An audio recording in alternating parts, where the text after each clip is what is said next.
Sir Rajeshwar Reddy గారు, CI Nagaraju చుట్టూ కథ నడిపించేసి మొత్తం వ్యవహారాన్ని చుట్టేయాలని సిట్ ఏమన్నా భావిస్తోందా? ఎందుకంటే మీరు మొత్తం రిమాండ్ రిపోర్ట్ చదువుంటారు. ఈ 5 రోజుల సమయం ఇన్వెస్టిగేషన్ ఏ విధంగా సాగిందని మీరు అనుకుంటున్నారు? ఈశ్వర్ గారు, ప్యానెల్లో ఉన్న గురువు గారు పొన్నవోలు సుధాకర్ రెడ్డి గారికి, మరి మిత్రుడు రామ్నాథ్ గారికి, మీకు అందరికీ నమస్కారం. నమస్తే సార్. ఈ కేసులో మొదటి నుండి నేను అనుమానిస్తున్నా, ఇది యాక్చువల్గా ఎన్బిడబ్ల్యూ కోసం, ఎన్బిడబ్ల్యూలు ఎగ్జిక్యూట్ చేసే కోసం టాస్క్ ఫోర్స్ పోలీసులు మార్కాపురం వెళ్ళి అతన్ని తీసుకురాలేదు. అతను వేరే పర్పస్ కోసం తీసుకొచ్చారు. అది నెంబర్ 1 పాయింట్. ఎందుకంటే ఎన్బిడబ్ల్యూస్ ని కోర్టు పరిధిలో ఉన్న వ్యవహారం. అది కోర్టు ఒక స్పెసిఫిక్ పోలీస్ ఆఫీసర్ కి ఎండార్స్ చేస్తుంది, అయ్యా పలాని ముద్దాయి మాకు కావాలా. పోలీస్ స్టేషన్లకు అవసరం లేదు. అతను ఎవరు, సాయికృష్ణ, గాది సాయికృష్ణ గారు పోలీసు వాళ్ళకి అవసరం లేదు, ఇక్కడ కోర్టుకు అవసరం ఉంది. అతను మా కోర్టు ముందు మీరు హాజరు పెట్టండి అని 2 ఎన్బిడబ్ల్యూస్ ఇచ్చారు. ఎవరికి అడ్రస్ చేశారు? Inspector of police Krishna Lanka PS కి ఇచ్చారు. సెక్షన్ 76 ప్రకారము ఏదైనా పోలీస్ ఆఫీసర్ కి కోర్టు ఇస్తే ఆయన కానీ, లేకపోతే ఆయన ఎవరికైనా ఇంట్రెస్ట్ చేస్తే ఆ కింద స్థాయి పోలీస్ ఆఫీసర్లు కానీ ఈ వారెంట్ ని ఎగ్జిక్యూట్ చేయొచ్చు అని సెక్షన్ 76 చెప్తుంది. అదేవిధంగా సెక్షన్ 78 ఏం చెప్తుంది అంటే, ఎప్పుడైతే నువ్వు వారెంట్ ఎగ్జిక్యూట్ చేస్తావో, అంటే ముద్దాయిని ఎప్పుడైతే నువ్వు అరెస్ట్ చేస్తావో, వితౌట్ ఎనీ డిలే ఇమ్మీడియట్ గా కోర్టులో డైరెక్ట్ గా ప్రొడ్యూస్ చేయమని ఉంది. అంటే ఇక్కడ ఒకవేళ సమయం అవసరం లేదు, అవసరం లేదు, అవసరం లేదు. అది జర్నీలో ఏ పరిస్థితుల్లో కూడా 24 గంటలు మించకూడదు అంటది. కానీ అనవసరంగా ఎలాంటి డిలే లేకుండా, ఎలాంటి ఆలస్యం లేకుండా ఇమ్మీడియట్ గా కోర్టులో ప్రొడ్యూస్ చేయమని ఉంది.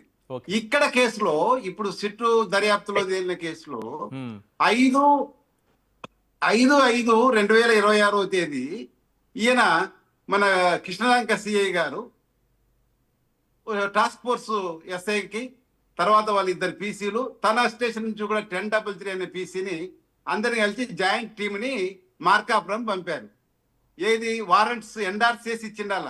మరి వారెంట్స్ తీసిపోయినారా లేదా, దాని మీద ఎండార్స్మెంట్ ఉందా లేదా అనేది ఒరిజినల్ వారెంట్ కోర్టులో ఇచ్చినారు. గౌరవ పొన్నవోలు సుధాకర్ రెడ్డి గారు అది వెరిఫై చేస్తే తెలుస్తుంది. ఇంతకు ఇన్స్పెక్టర్ గారు ఎండార్స్మెంట్ ఉందా లేదా టాస్క్ ఫోర్స్ ఎస్ఐ గారికి అనేది మనం ఒకసారి వెరిఫై చేసుకోవాల్సింది. అలా ఎండార్స్మెంట్ చేసి వారు కానీ పోయి అతన్ని అప్రహెండ్ చేసింటే, వారు ఇమ్మీడియట్ గా అతన్ని 3 గంటలకు 6వ తేదీ 6/5/2026 తేదీ తెల్లవారుదానం 3 గంటలకు పట్టుకున్నారు. అతన్ని ఇమ్మీడియట్ గా నేరుగా పోయి కోర్టులో హాజరు పెట్టాలి. అవును, టాస్క్ ఫోర్స్ పోలీస్ స్టేషన్ తీసుకొచ్చేసి ఇన్స్పెక్టర్ కి ఇవ్వాల్సిన పని లేదు, సెంట్రీకి ఇవ్వాల్సిన పని లేదు. ఓకే, ఏదైనా టైం గ్యాప్ 7 గంటలకు వాళ్ళు పోలీస్ స్టేషన్కి వచ్చి విజయవాడకు వస్తే 10 వరకు కోర్టు సమయం కాబట్టి వాళ్ళంతా కూడా కావాలంటే పోలీస్ స్టేషన్ లో రక్షణ షెల్టర్ తీసుకొని నేరుగా ఎవరైతే వారెంట్ ఎగ్జిక్యూట్ చేసినారంటే టాస్క్ ఫోర్స్ పోలీసులే, ఎస్ఐ గారే నేరుగా అతన్ని కోర్టులో ప్రొడ్యూస్ చేయాల్సిన పని ఉండింది. అది ఇక్కడ తప్పు చేసేసి ఆ పోలీస్ స్టేషన్ లో పడేసి వెళ్ళిపోయారు. రాజేశ్వర్ రెడ్డి గారు, అయితే ఇక్కడ టాస్క్ ఫోర్స్ గురించి ఒక పాయింట్ చెప్పి మీరు చెప్పాల్సిన అంశాలు కూడా చెప్పండి. టాస్క్ ఫోర్స్కు ఎండార్స్ చేస్తూ సిఐ లెటర్ రాశారు అనుకుందాం అతన్ని తీసుకురమ్మని. కానీ టాస్క్ ఫోర్స్ డైరెక్ట్గా వెళ్ళిపోతుందా, సిపికి సమాచారం ఇస్తుందా, తర్వాతైనా ఇస్తుందా? అది కాదు, లెటర్ రాయడం వేరే, వారెంట్ అని ఒకటి ఇస్తుంది, ఒక పేపర్, ఓకే, ఒక ఫార్ములా ఇస్తుంది కోర్టు, దాని వెనక వైపు రాస్తారు.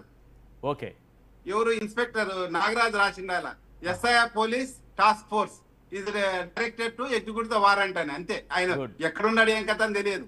కాబట్టి ఎవరైతే ఎగ్జిక్యూట్ చేస్తారో అతనే పోయి కోర్టులో ప్రొడ్యూస్ చేయాలా.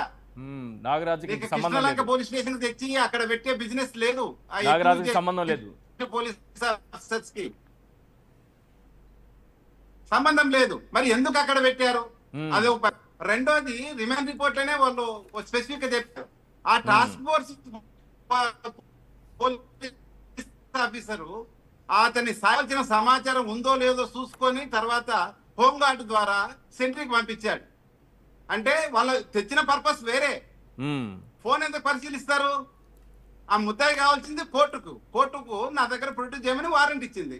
ఈ టాస్క్ ఫోర్స్ ఆఫీసర్ ఫోన్ ఎందుకు పరిశీలించాడు, ఫర్ వాట్ పర్పస్ అనేది వాళ్ళు చేసిన తప్పుల్ని అప్పుడప్పుడు బయటపడతా ఉంటాయి. అదో తప్పు. అది రెండోది వచ్చేసి ఈ రిక్వెషన్ ఇచ్చినాడు అన్నారు కదా నాగరాజు. మ్మ్. నాకు తెలిసిన అంతర్గత సమాచారం ఈ రిక్వెషన్ లో ఆయన సంతకాలు యాంటీడేట్ తో సంతకం పెట్టే ఒప్పుకోలేదు ఓకే. అని నాకు ఖచ్చితంగా తెలిసేది. తర్వాత 100 కోట్లు నువ్వు సంపాదించినావని ఎల్లో మీడియాలు అన్నిట్లో వచ్చాయి. ఆ విధంగా బ్లాక్ మెయిల్ చేశారా, లేకపోతే నీకు ఈ కేసును నీరు గారుస్తాం, ఏం పనికి రాకుండా చేస్తాం, నువ్వేం ఇబ్బంది పడొద్దు, నీకు ఇమ్మీడియట్ గా బెయిల్ వచ్చేటట్లు చేస్తాం, కేసు ఏం కాకుండా చేస్తామని ఏమైనా ప్రామిస్ చేశారా? ఏమైనా కానీ ఓ రిక్వెషన్ తీసుకున్నారు. ఆ రిక్వెషన్ కానీ లేకుండా ఉంటే మ్మ్. కమిషనర్ ఆఫ్ పోలీసు దీంట్లో ముద్ద అవుతాడు. దాని నుంచి బయటపడేకి అతనితో రిక్వెషన్ తీసుకున్నారు. అది ముందు రిక్వెషన్ లేదు, ఏమి లేదు.